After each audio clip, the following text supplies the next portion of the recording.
నమస్కారం ఘంటారావానికి స్వాగతం. ముందుగా ప్రధానాంశాలు. సీనియర్ ఐపీఎస్ ఏపీ వెంకటేశ్వరరావుకు హైకోర్టులో ఊరట. సస్పెన్షన్ పై క్యాట్ తీర్పులో జోక్యం చేసుకోబోమని వెల్లడి. తిరుమలలో దోచుకోవడమే వైకాపా పనిగా పెట్టుకుందన్న ఆనం. కూటమి ప్రభుత్వం రాగానే విచారణ జరిపిస్తామని వెల్లడి.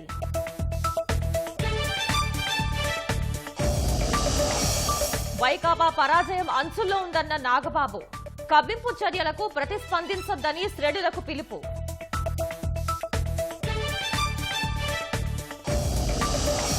కేరళను తాకిన నైరుతి రుతుపవనాలు 3-4 రోజుల్లో రాష్ట్రంలోకి ప్రవేశించే అవకాశం.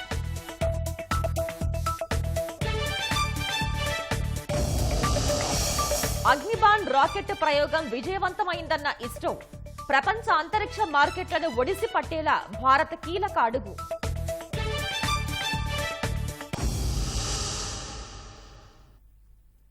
సీనియర్ ఐపీఎస్ అధికారి ఏబీ వెంకటేశ్వరరావుకు హైకోర్టులో ఊరట లభించింది. క్యాట్ ఉత్తర్వుల్ని నిలుపుదల చేసేందుకు హైకోర్టు నిరాకరించింది. ఏబీ వెంకటేశ్వరరావు సస్పెన్షన్ ను ఎత్తివేస్తూ ఇటీవల క్యాట్ ఉత్తర్వులిచ్చింది. ఈ నేపథ్యంలో క్యాట్ ఉత్తర్వుల్ని నిలుపుదల చేయాలని హైకోర్టులో రాష్ట్ర ప్రభుత్వం పిటిషన్ దాఖలు చేసింది.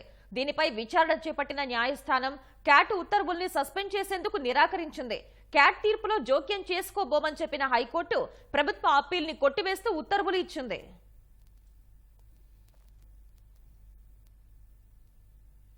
వైకాపా పరాజయం అంచుల్లో ఉందని, కౌంటింగ్ రోజున ఓటమి భయంతో వైకాపా నాయకులు దాడులు చేసే అవకాశం ఉందని జనసేన నేత నాగబాబు అన్నారు.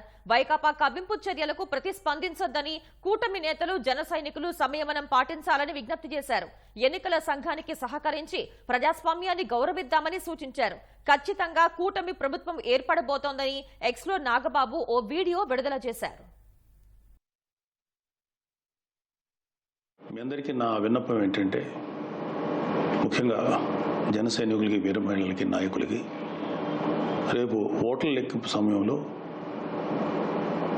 మనం సంయమనం పాటించి ప్రభుత్వానికి, ఎన్నికల సంఘం వారికి, పోలీసులకి మనం చక్కగా సహకరిద్దాం.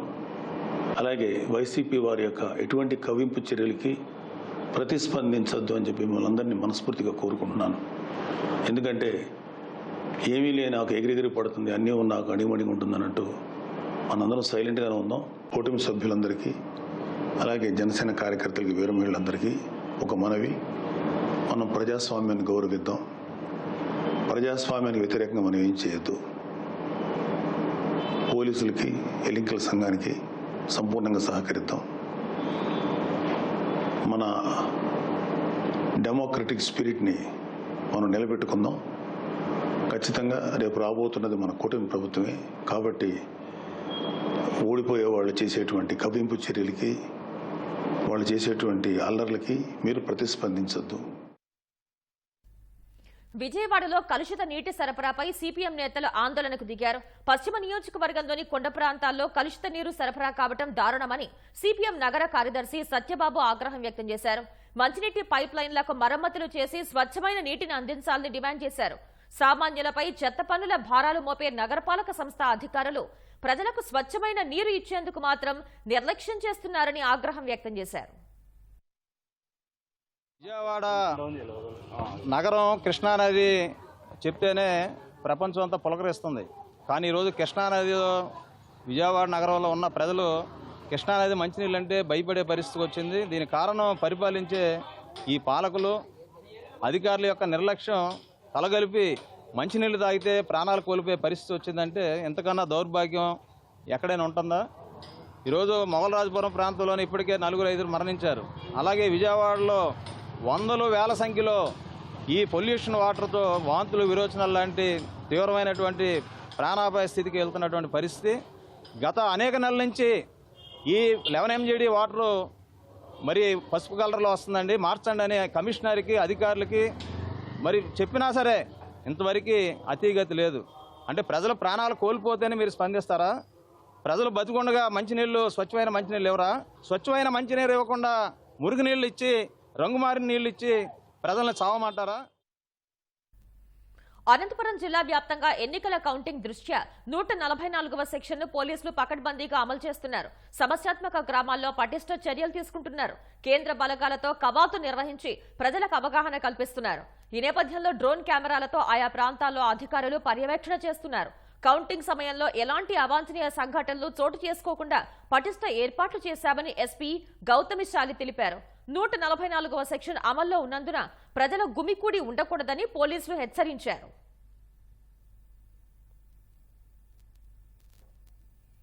సత్యసాయి జిల్లా ధర్మవరం చెరువు వద్ద న్యాయవాది ఎన్ఎస్యుఐ జాతీయ కార్యదర్శి సంపత్ రాజు దారుణ హత్యకు గురయ్యారు. సంపత్ రాజును గుర్తు తెలియని వ్యక్తులు కొడవలితో నరికి చంపారు. రహదారి పక్కనే పడి ఉన్న మృతదేహాన్ని చూసి వాహనదారులు పోలీసులకు తెలిపారు. ధర్మవరం డీఎస్పీ శ్రీనివాసులు పోలీసులు సంఘటనా స్థలాన్ని పరిశీలించారు. ఎక్కడో హత్య చేసి ఇక్కడ పడేసి ఉంటారని తెలిపారు. హత్యకు భూ తగాదాలే కారణమని పోలీసులు అనుమానిస్తున్నారు. రాజధాని అమరావతి నుంచి సామాగ్రి తరలింపు కొనసాగుతూనే ఉంది. 5 ఏళ్లుగా మిన్నకుండిన గుత్తేదారులు ఎన్నికల ఫలితాలు వచ్చే వేళలో చేస్తున్న తరలింపుపై విస్మయం వ్యక్తమవుతోంది. ప్రభుత్వం సిఆర్డీ అధికారులు పట్టనట్లు వ్యవహరిస్తున్న తీరుపై రాజధాని రైతులు తీవ్ర ఆగ్రహం వ్యక్తం చేస్తున్నారు. మేఘా సంస్థ తాగునీటి పైపులు, విద్యుత్ కేబుళ్లను తరలించగా తాజాగా ఎల్ఎన్టీ సంస్థ భూగర్భ పైపులు ఉంచే ప్లాస్టిక్ అమరికల్ని విక్రయించేయడంతో వాటిని కొనుగోలు చేసిన వ్యాపారులు కంటైనర్లలో తరలిస్తున్నారు. రాజధాని అమరావతిలో భూగర్భ విధానంలో తాగునీటి పైపులు, విద్యుత్, కమ్యూనికేషన్ కేబుల్స్ వేసేందుకు పలు రకాల సామగ్రిని ఎల్ఎన్టీ సంస్థ సమకూర్చుకుంది. 2018లో విద్యుత్ పైపుల మధ్య అమరిక కోసం వాడే ప్లాస్టిక్ ఫ్రేమ్లను భారీ సంఖ్యలో తెచ్చి మందడం సమీపంలోని గోదాములో ఉంచింది. వైకాపా ప్రభుత్వం అధికారంలోకొచ్చాక పనులు నిలిచిపోయాయి. అప్పటి నుంచి సామగ్రంతా నిరుపయోగంగా మారింది. ఈ ప్లాస్టిక్ ఫ్రేమ్లను తుక్కు కింద అమ్మేయాలని సంస్థ నిర్ణయించిందని చెబుతున్నారు. వీటిని ఢిల్లీకి చెందిన వ్యాపారులు కొనుగోలు చేసినట్లు సమాచారం. 2 నెలల క్రితం కొంత సరుకు తరలించినట్లు సమాచారం. అయితే వీటిని తుక్కు కింద అమ్మేందుకు సిఆర్డీఏ నుంచి అనుమతి తీసుకున్నారా లేదా అన్న దానిపై స్పష్టత లేదు.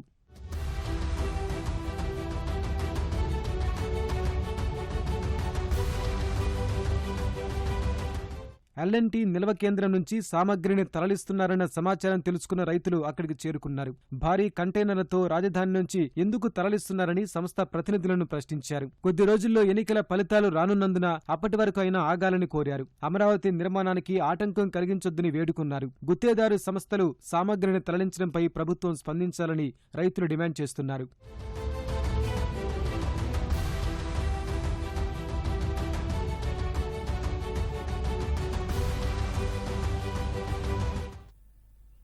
హైదరాబాద్ లో ఆంధ్రప్రదేశ్ కు కేటాయించిన భవనాల విషయంలో త్వరలో స్పష్టత రానుంది. జూన్ 2తో హైదరాబాద్ ఉమ్మడి రాజధానిగా 10 ఏళ్ల కాలం పూర్తవుతుంది. ఈ నేపథ్యంలో భవనాలను స్వాధీనం చేసుకోవాలని తెలంగాణ ముఖ్యమంత్రి రేవంత్ రెడ్డి గతంలోనే అధికారులను ఆదేశించారు. అయితే తమకు కేటాయించిన భవనాలను మరికొంతకాలం కొనసాగించాలని ఏపీ ప్రభుత్వం కోరింది. ఆంధ్రప్రదేశ్ వినతిపై తెలంగాణ సీఎం తీసుకునే నిర్ణయానికి అనుగుణంగా తదుపరి కార్యాచరణ ఉంటుందని తెలుస్తోంది. తెలంగాణ రాష్ట్రం ఏర్పాటై జూన్ 2వ తేదీతో 10 ఏళ్లు పూర్తవుతుంది. విభజన చట్టం ప్రకారం హైదరాబాద్ 10 ఏళ్లు ఇరు రాష్ట్రాలకు ఉమ్మడి రాజధానిగా ఉండాలి. ఆంధ్రప్రదేశ్ ప్రభుత్వ కార్యకలాపాలు పూర్తిగా అక్కడకు తరలిన తర్వాత హైదరాబాద్ లో కొన్ని భవనాల్ని ఆ రాష్ట్ర అవసరాలకు కేటాయించారు. రాజ్భవన్ రోడ్లో ఉన్న లేక్ వ్యూ అతిథి గృహం, లకడీకాపూల్లో పోలీసు విభాగానికి చెందిన సిఐడి భవనం, ఆదర్శ్ నగర్లోని హెర్మిటేజ్ కాంప్లెక్స్ ను ఏపీ అవసరాల కోసం కేటాయించారు. ఆ భవనాల్ని ఆంధ్రప్రదేశ్ మంత్రులు, ఇతరులు, అధికారులు ఇతరత్ర అవసరాల కోసం వాడుతున్నారు. జూన్ 2వ తేదీతో 10 ఏళ్లు పూర్తవుతున్నందున ఉమ్మడి రాజధాని అన్న అంశం ఉండదు. దీంతో ఆ భవనాలన్నింటినీ స్వాధీనం చేసుకోవాలని తెలంగాణ ముఖ్యమంత్రి రేవంత్ రెడ్డి గతంలోనే అధికారులకు సూచించారు. వాస్తవానికి భవనాల స్వాధీనం సహా విభజన అంశాలపై మంత్రివర్గంలో చర్చించాలని తెలంగాణ సీఎం రేవంత్ రెడ్డి మొదట భావించారు. దానిపై తెలంగాణ ప్రభుత్వం నిర్ణయం తీసుకోవాల్సి ఉంది. హైదరాబాద్లోని సింగరేణి భవన్లో ఉన్న ఆంధ్రప్రదేశ్ విద్యుత్ నియంత్రణ కమిషన్ కార్యాలయాన్ని ఇటీవలే కర్నూలు తరలించారు. వాస్తవానికి భవనాల స్వాధీనం సహా విభజన అంశాలపై మంత్రివర్గంలో చర్చించారని సీఎం రేవంత్ రెడ్డి మొదట భావించారు. కానీ ఎన్నికల ప్రవర్తనా నియమావళి నేపథ్యంలో ఉమ్మడి రాజధాని అంశంపై కేబినెట్లో చర్చించేందుకు కేంద్ర ఎన్నికల సంఘం అనుమతివ్వలేదు. ఎన్నికల కోడ్ ముగిసిన వెంటనే ఈ అంశాలపై తెలంగాణ ప్రభుత్వం దృష్టి సారించనుంది. లేక్ వ్యూ అతిథి గృహం అవసరం చాలా ఉందని తెలంగాణ ప్రభుత్వ వర్గాలు అంటున్నాయి. ప్రభుత్వ అతిథులు, కేంద్ర మంత్రులు, ఉన్నతాధికారులు హైదరాబాద్ వస్తే ప్రస్తుతం సరైన వసతి లేదని, హోటళ్లలో వసతి కల్పించాల్సి వస్తోందని చెబుతున్నారు. లేక్ వ్యూ అతిథి గృహం అన్ని రకాలుగా సౌకర్యంగా ప్రభుత్వ అతిథులకు తగ్గట్లు ఉంటుందని అంటున్నారు. తెలంగాణ ప్రభుత్వం ఆధీనంలోకొస్తే హెర్మిటేజ్ కాంప్లెక్స్, సిఐడి కార్యాలయంలో కూడా వివిధ కార్యాలయాల్ని తరలించుకోవచ్చని భావిస్తున్నారు. అధికారుల నిర్లక్ష్యంతో వేలాది ఎకరాలకు సాగునీరు అందించే ప్రాజెక్టు ఉనికి కోల్పోయే పరిస్థితి నెలకొంది. గతంలోనే ప్రాజెక్టు ఆధునీకరణకు నిధులు మంజూరైన పనులు మాత్రం నత్తకు నడక నేర్పుతున్నాయి. అధికారులు, నేతలకు అనేకసార్లు విన్నవించుకున్నా పట్టించుకోవటం లేదని అన్నదాతలు ఆవేదన చెందుతున్నారు. సకాలంలో పొలాలకు నీరందక విజయనగరం, శ్రీకాకుళం జిల్లాల ఉమ్మడి ప్రాజెక్టు నారాయణపురం ఆనకట్ట రైతులు లబోదిబోమంటున్నారు. ఉమ్మడి శ్రీకాకుళం, విజయనగరం జిల్లాలోని నాగావళి నదిపై సంతకవిటి, బూర్జ మండలాల మధ్య నారాయణపురం ప్రాజెక్టుని నిర్మించారు. దశాబ్దాల క్రితం నిర్మించిన ఈ ప్రాజెక్టు శిథిలావస్థకు చేరడంతో ఆధునికీకరణకు 2018 ఆగస్టులో అప్పటి ప్రభుత్వం 112.10 కోట్ల జైకా నిధులు మంజూరు చేసింది. 2 ప్యాకేజీలుగా విభజించి ఏ పనులు చేపట్టారన్నది నిర్దేశించింది. అయితే గత 5 ఏళ్లుగా పనులు మాత్రం ముందుకు సాగడం లేదు. ఏటా పనులు చేపడతామని చెప్పడమే తప్ప అడుగు ముందుకు పడ్డం లేదు. నదిలో వచ్చిన వరద నీటి ప్రవాహం కుడి, ఎడమ ప్రధాన కాలువలకు మళ్లించాలంటే షట్టర్లు కీలకం. ప్రస్తుతం ఈ వ్యవస్థ శిథిలావస్థకు చేరుకుంది. ఫలితంగా ఏటా ఆయకట్టుకు సాగునీటి అవస్థలు తప్పడం లేదు. ప్యాకేజీ 1లో 62.64 కోట్లతో షట్టర్ల వ్యవస్థ ఆధునికీకరణ, ప్రధాన రెగ్యులేటర్, స్పిల్వే వ్యవస్థ, కాంక్రీటు, రాతి ఏఫ్రాన్ పనుల పునరుద్ధరణతో పాటు ఎడమ, కుడి కాలువ ఆధునీకరణ చేపట్టాలి. ప్యాకేజీ 2లో 49.46 కోట్లతో కుడి ప్రధాన కాలువ లైనింగ్ పనులు, గట్టును పటిష్టపరచడం, రెగ్యులేటర్లు ఏర్పాటు చేయాల్సి ఉంది. ఇంతవరకు 35% పనులు మాత్రమే చేపట్టగా వాటి కోసం 17 కోట్లు ఖర్చు చేశారు. పూర్తి స్థాయిలో పనులు జరగకపోవడంపై ఆయకట్టు రైతులు మండిపడుతున్నారు. మా ఆనకట్టు ఎన్నో సంవత్సరాలు వేల తరబడి ఉంది. దానికి రిపేర్లు కూడా నిండారం చేయడం లేదు. ప్రతి వరదకి కూడా కొట్టుకెళ్ళిపోతుంది. మంచి పనుల టైంలో, దమ్ముల టైంలోన నీరు కరెక్ట్గా అందదు. ఎందుకంటే తలుపులు పోతాయి. తలుపులు పోయి వీళ్ళు ఎవరు వేయరు. ఆ మధ్యలోనే ఎప్పుడు సరే దమ్ములన్నీ అయిపోయిన తర్వాత ఈ తలుపులు వేస్తారు. రైతుకి ఇబ్బంది. ప్రతి సంవత్సరం రిపేర్ చేయాలి కానీ రిపేర్ చేయరు గవర్నమెంట్. ఆ డబ్బులు మట్టుకు వాళ్ళు తినేస్తారు. టైం దగ్గరలో వస్తారు, పనిచేసి చూసి అంతే ఆ చూసి చెప్పేసి ఆ బుక్ కూడా తరిగి వెళ్ళిపోతారు. ప్రతిసారి అదే వర్క్ అండి, వర్క్ చేసి వెళ్ళలేదండి. ప్రతిసారి వర్క్ చేస్తారు అంటారు. ఆ టైంలో లాస్ట్లో రావడము, ఆ ఏదో బొక్క కూడా తరిగి చెరిపోవడము, అంతవరకు కరెక్ట్ పని అంతే. గేట్లు కానీ, గోడలు కానీ ఏవీ లేవండి. ఆ రాయి పేర్పు కానీ ఏది లేదా. మా కాలువ, కుడి కాలువ ఎక్కడికక్కడ ఇది వెళ్ళి ఇవన్నీ పెట్టేసి ఉన్నాయి. మాకు నీరు నాటడం లేదు. 3 సంవత్సరాలు అయినాయి. చెప్పడమే కానీ పని లేదు. మనుషులు రావడం, బొలితోటి పోవడమే జరుగుతుంది. ఇప్పటికొచ్చి గుర్రపడాక బలి చేసింది. ఇది కానీ లేకపోతే మా పొలాలు పోతాయి. వ్యవసాయం అంతా వరద పరిస్తే మీ దయని చేయమని కోరుతున్నాం. తర్వాత మీ దయ. నారాయణపురం ఆనకట్ట ద్వారా విజయనగరం, శ్రీకాకుళం జిల్లాలో పరిధిలోని సంతకవిటి, శ్రీకాకుళం, గార మండలాల పరిధిలో వేలాది ఎకరాలకు సాగునీరు అందాల్సి ఉంది. కాలువలు బాగాలేకపోవడంతో శివారు ఆయకట్టుకు సాగునీరు అందడం గగనమైపోతోంది. ఈ పరిస్థితుల్లో ఏటా పంటను కోల్పోవలసి వస్తోందని రైతులు విచారం వ్యక్తం చేస్తున్నారు. కాలువ పక్కనే, ఈ పక్కనే, ఆ పక్కనే అందరూ ఉన్నారండి. ఎంతమంది చెప్పినా సరే 3 సంవత్సరాలు బట్టి ఒక పని చేయడం లేదు, చెందడం లేదు. ఎప్పుడు చేస్తామనే కానీ రెండోది ఏం పట్టించుకోవడం లేదండి. ఆ ఆనకట్ట తలుపులు కూడా కొన్ని ఎన్నో వెళ్ళిపోయాయండి. ఆ ఆనకట్ట దగ్గర ఎంత చెత్తాదోలు ఉన్నది కానీ ఎవరు పట్టించుకోవడం లేదు. ఈ మహాయాసులో చచ్చిపోతాను 3 రోజులు బట్టి తలుపులు బిగించి చెప్పమని చెప్పితే ఇప్పుడు బొక్కలు వచ్చి ఆ తుప్పలు పట్టుకొని అక్కడే ఉన్నాయి. నీరు నడడం లేదు, అందడం లేదండి. కాలువలంటే మరి ఇంకేం సరే చూస్తాను కదా. మేము ఇలా మాది ఆ ఊరైతే ఇక్కడికి వచ్చి బయట పని చేసి మేము బాగు చేసుకుని మేము పంపించుకున్నాం సార్ పొలాలకు వాటర్ గట్ట. ఇంతవరకు పట్టించుకున్న నాదు ఎవరు లేరు సార్. ఇలా అడిగితేనేమో విరోధం అయిపోయి ఇది అవ్వడము, మా ఊరు నాయకులేమో ఒకటి వెళ్ళి అడగడం చేయడం గట్ట అలాంటి ఏట్లేదు సార్. ఏదైనా సరే మా కుర్రోళ్ళం యూత్ ఒక యూనియన్కి బయలుదేరి వెళ్ళి అడగాల్సి వస్తుంది. రాబోయే కొత్త ప్రభుత్వమైనా సత్వరమే ఆధునికీకరణ పనులు చేపట్టి తమను ఆదుకోవాలని రైతులు కోరుతున్నారు. 5 ఏళ్ల వైకాపా పాలనలో పంచాయతీలు పూర్తిగా నిర్వీర్యమయ్యాయి. కేంద్ర ప్రభుత్వ నిధుల్ని జగన్ సర్కార్ పక్కదారి పట్టించి సంక్షేమ పథకాలకు వాడింది. సర్పంచ్లను ఉత్సవ విగ్రహాలుగా మార్చి గ్రామాల్లో అభివృద్ధి జరగకుండా అడ్డుకుంది. రాష్ట్ర ఎన్నికల ప్రధానాధికారి ముఖేష్ కుమార్ మీనా పంచాయతీ నిధులకు సంబంధించి ఆ శాఖకు లేఖ రాసినా ఇంతవరకు స్పందించకపోవడం గమనార్హం. సచివాలయ వ్యవస్థతో గ్రామ స్వరాజ్యం సాకారం చేస్తున్నామని ఊదరగొట్టిన వైకాపా ప్రభుత్వం పంచాయతీలకు రాజ్యాంగం కల్పించిన హక్కులను హరించింది. పంచాయతీ అధికారాలకు గండి కొట్టింది. ఆర్థిక సంఘం నిధులను పంచాయతీలకు ఇవ్వకుండా సొంతానికి వాడుకుంది. దాదాపు 900 కోట్ల రూపాయల 15వ ఆర్థిక సంఘం నిధులు పంచాయతీల ఖాతాలో జమ చేయాలని కేంద్ర ప్రభుత్వం ఆదేశించినా జగన్ మాత్రం తన ధోరణిని మార్చుకోలేదు. ఫలితంగా గ్రామాల అభివృద్ధి కుంటుపడింది. ఉమ్మడి గుంటూరు జిల్లాకు చెందిన 45 కోట్ల రూపాయల నిధుల్లో ఒక్క రూపాయి కూడా పంచాయతీలకు జమ కాలేదు. పంచాయతీలను ప్రభుత్వం ఉద్దేశపూర్వకంగానే నిర్వీర్యం చేస్తోందని, నిధులు లేకుండా చేసి ఆర్థికంగా దెబ్బతీస్తోందని సర్పంచులు ఆందోళన వ్యక్తం చేస్తున్నారు. పంచాయతీలకు నిధుల కోసం అనేక విధాలుగా ఉద్యమాలు చేసినా ప్రభుత్వం నుంచి ఉలుకు పలుకు లేదని వాపోతున్నారు. వైసీపీ గవర్నమెంట్కి కానీ, ఆ గవర్నమెంట్లో ఉన్న ఐఏఎస్లకు కానీ, ఆ సిఎస్కి కానీ అసలు ప్రజాస్వామ్యం అంటే అతనికి గౌరవం లేదు. ఒక ఢిల్లీ నుంచి గ్రామ పంచాయతీలకు వచ్చిన డబ్బుల్ని గవర్నమెంట్ ఎన్నికల సందర్భంగా సిఎస్కి అన్ని పవర్స్ ఉంటే మా డబ్బుల్ని రిలీజ్ చేయకుండా అతను బ్లాక్ చేయించి, మరి దీంట్లో మొదటి ముద్దే మా అభిప్రాయం సిఎస్ఏనండి. మరి తర్వాత ఎన్నికల కమిషనర్ చేసిన సిఫారసును కూడా అతను అమలు చేయకుండా ఒక దుర్మార్గమైన ఆలోచనతో సిఎస్ గారు ఈ రోజుకి పంచాయతీలకి నిధులు విడుదల చేయలేదు. ఎక్కడికక్కడ క్రాప్ మిత్ర జీతాలు అని చెప్పేసి, కరెంటు బిల్లులు అని చెప్పేసి సెంట్రల్ ఫండ్ పడటం ఆలస్యం. సెక్రటరీల ద్వారా, యుఓపిఆర్డీల ద్వారా కంట్రోల్ చేసి పీక మీద కత్తి పెట్టి వారికి అకౌంట్లలో ఇచ్చేసిందే కానీ గ్రామ పంచాయతీ శానిటైజేషన్ కానీ, ఏది తాగునీటి అవసరాలకు కానీ, బ్లీచింగ్ కొనుక్కోవటానికి కూడా సర్పంచ్ క్యాలిబర్ ఉన్న పర్సన్ అయితే ఆ గ్రామంలో అంతో ఇంతో పరిశుభ్రత కనపడింది. కానీ లేని పరిస్థితుల్లో చాలా పంచాయతీలు చాలా దుర్భరంగా ఇచ్చేస్తున్నాయి. ఆర్థిక సంఘం నిధులను రాష్ట్ర ప్రభుత్వం మళ్లించుకున్న విషయంపై గతంలో సర్పంచులు కేంద్రానికి ఫిర్యాదు చేశారు. తర్వాత పంచాయతీ నిధుల వినియోగానికి సంబంధించి కేంద్ర ప్రభుత్వం మార్గదర్శకాలు విడుదల చేసింది. జలవనరులను పెంపొందించుకునేందుకు చెరువులు, కుంటల అభివృద్ధి, చెక్ డ్యాంల నిర్మాణం, ఇంకుడు గుంతల ఏర్పాటు, తాగునీటి పథకాల అభివృద్ధికి కేటాయించాలని చెప్పింది. అదేవిధంగా పారిశుధ్యం మెరుగుదల, మరుగుదొడ్ల నిర్మాణం, వ్యర్థాల నిర్వహణ తదితర పనులకు ప్రాధాన్యం కల్పించాలని సూచించింది. వీటిని తుంగలో తొక్కిన జగన్ సర్కారు ఆర్థిక సంఘం నిధులను దారి మళ్లించిందని సర్పంచులు తీవ్ర ఆగ్రహం వ్యక్తం చేస్తున్నారు. వీధి రేట్లు కానీ, శానిటేషన్ కానీ, క్లాప్ మిత్రుల జీతాలు కానీ అసలు ఏమి చేయలేకపోయాం. దయనీయ పరిస్థితిలో గ్రామ వ్యవస్థ ఉంది, గ్రామ పంచాయతీ వ్యవస్థ ఉంది.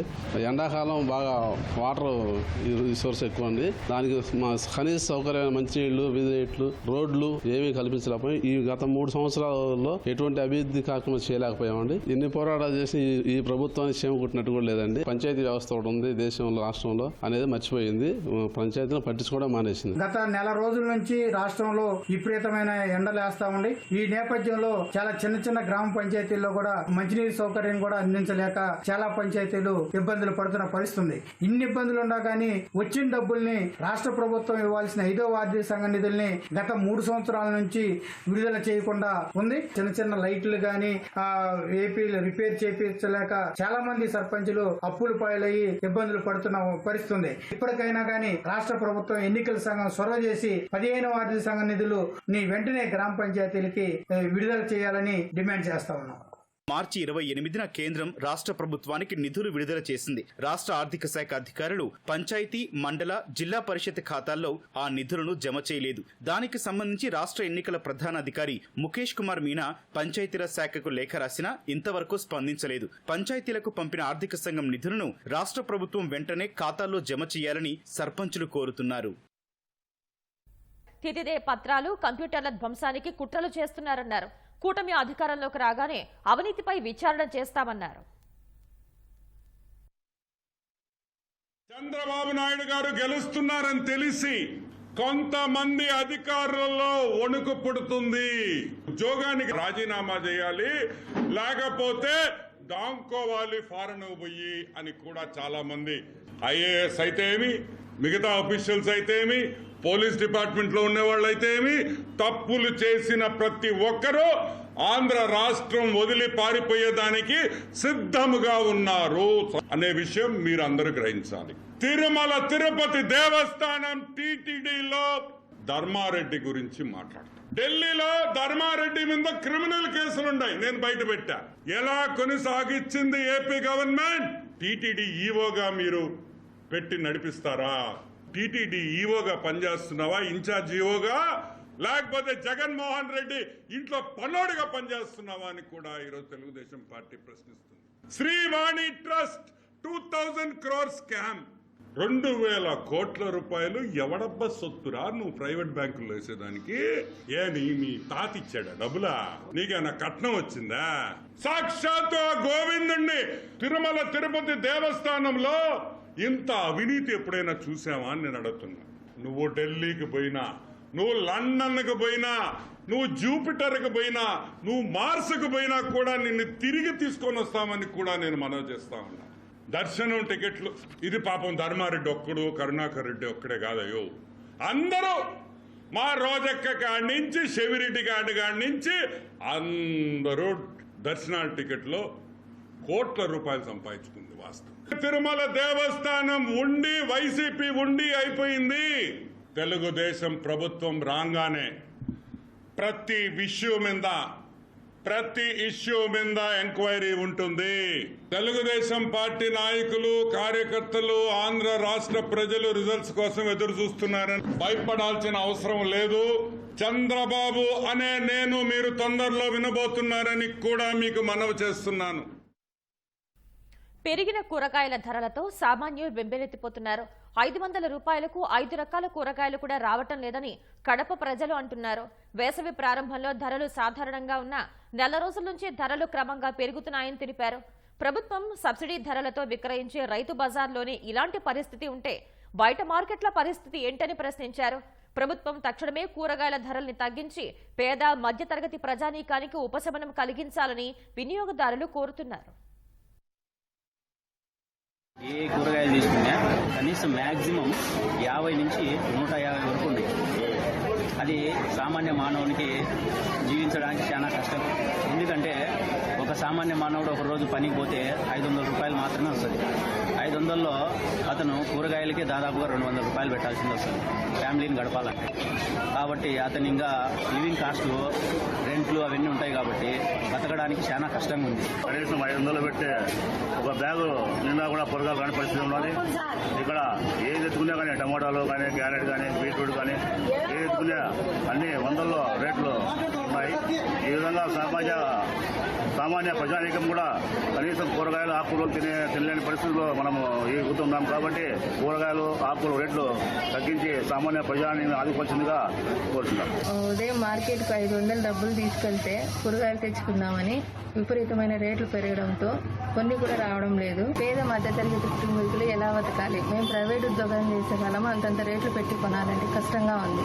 కాబట్టి ధరలు తగ్గించాలని ప్రభుత్వాన్ని కోరుతుంది. కూరగాయల కోసం మార్కెట్కి వెళ్తే అక్కడ విపరీతంగా కూరగాయల రేట్లు అనేవి పెరిగిపోయినాయి. పచ్చిమిరపకాయలు అయితే కేజీ 100 రూపాయలు, టమోటాలు కేజీ 25 రూపాయలు, ఇంకా మిగతా కూరగాయలన్నీ 50 పైనే ఉన్నాయి.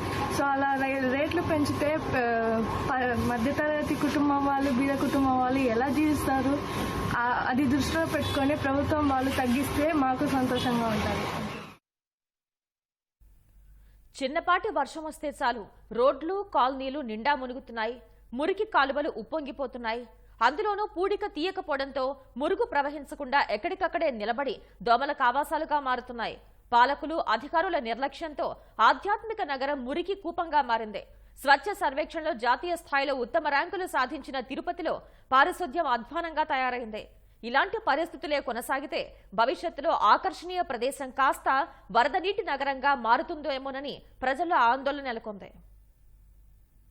స్వచ్ఛ నగరాల్లో జాతీయ స్థాయిలో తొలి 10 స్థానాల్లో చోటు సంపాదించుకున్న తిరుపతిలో పారిశుద్ధ్యం పడకేసింది. వర్షాకాలం వచ్చిందంటే చాలు నగరవాసులు వణికిపోతున్నారు. పొంగిపొర్లే మురికి కాలువలు రహదారులను ముంచెత్తుతున్నాయి. బయటకు వెళ్లే మార్గం లేక వీధులన్నీ వర్షపు నీటితో నిండిపోతున్నాయి. ప్లాస్టిక్ వ్యర్థాల కట్టడిలో నగరపాలక అధికారులు విఫలమవడంతో సమస్యలు రెట్టింపయ్యాయి.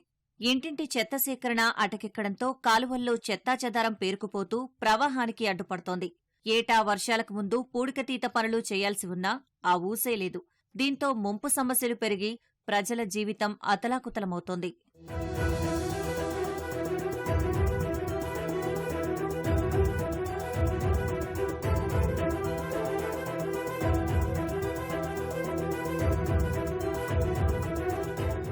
రెండేళ్ల క్రితం భారీ వర్షాలతో నగరం సంద్రమైంది. పేరూరు చెరువు నీరు ఉప్పొంగి మహిళా వర్సిటీ మీదుగా Saraswatinagar, Mutyalareddipalle, air bypass road, Lakshmipuram కూడలి మీదుగా శివారు ప్రాంతాల వైపు ప్రవహించింది. ఎస్వీయు, వెటర్నరీ, వ్యవసాయ కళాశాల మీదుగా వచ్చే వరద నీరు రైల్వే స్టేషన్ వరకు ముంచెత్తింది. మజ్జిగ కాలువ, మంగళం, జీవకోన ప్రాంతాల్లోని కాలువల వరద నీరు ఇళ్లలోకి చేరి ప్రజలు నానా అవస్థలు పడ్డారు. ఇప్పటికీ మురికి కాలువలు పొంగిపొర్లి రోడ్లపైకి వస్తున్నాయి. దుర్గంధంతో దోమలు, ఈగల బెడద ఎక్కువై అనారోగ్యం బారిన పడుతున్నామని స్థానికులు చెబుతున్నారు. సమస్యపై ఎన్నిసార్లు అధికారులకు మొరపెట్టుకున్నా పట్టించుకోవట్లేదని ఆగ్రహం వ్యక్తం చేస్తున్నారు. కొత్తపల్లి ఏరియాలో విశాలమైన రోడ్లకు మాత్రం ఎక్కడ చూసినా రోడ్లు మాత్రం వేసినారే కానీ డ్రైనేజీ వ్యవస్థ, కాలువలు లేవు, వ్యవస్థ కూడా నిద్రపోతుంది. మొత్తమే చెత్త అంతా పూడిపోయింది.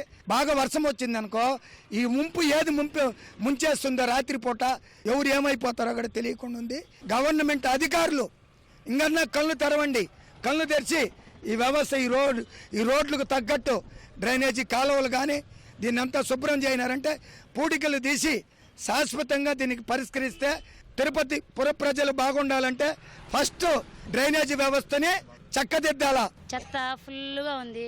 యాడ దోములన్నీ వచ్చేస్తుండాయి, పాములు వచ్చేస్తుండాయి. పోయే వాళ్ళు వచ్చే వాళ్ళకందరూ అడుగుతున్నాం, చెత్త కొద్ది క్లీన్ చేయండి సార్ అడుగుతున్నాం. చేస్తామా అంటారు, ఎవరు రావటం లేదు సార్. ఒక 10-20 ఇళ్ళు ఉన్నాయి, అంతా కూలి పనికి పోయే వాళ్ళమే. నేను ఒకటి ఉండా సార్, ఈ టైంలో ఎవరు రాలేదు. సాయంత్రం అయితే ఉంటారు, తెల్లారిదైతే ఉంటారు, మధ్యాహ్నం పూట ఎవరు రారు. దోమలు ఎక్కువ అయిపోయినాయి సార్. చెత్త అంతా చెత్త పేరిపోయింది, నీళ్ళు పోయే పరిస్థితే లేదు. మాకు నీళ్లు పోయేట్టుగా చెత్త కొద్దిగా తీసే మార్గం ఏర్పాటు చేయండి సార్. పేరుకుపోతున్న చెత్తను తొలగించకపోవడంతో వర్షపు నీరు రోడ్లపైకి చేరుతోంది. పూడికతీత నిధులు సైతం పక్కదారి పట్టిస్తున్నారన్న విమర్శలు ఉన్నాయి. వేసవికాలం మినహా మిగిలిన అన్ని కాలాల్లోనూ మురికివాడల్లో జీవిస్తున్నట్లే ఉందని ప్రజలు ఆవేదన వ్యక్తం చేస్తున్నారు. అసలే వచ్చేది వానాకాలం. ఇప్పటికైనా అధికారులు స్పందించి పూడికలు తీసి ముంపు సమస్య నుంచి రక్షించాలని కోరుతున్నారు. తిరుమలలో దోచుకోవడమే వైకాపా పనిగా పెట్టుకుందని తెలుగుదేశం సీనియర్ నేత ఆనం వెంకటరమణారెడ్డి ఆరోపించారు.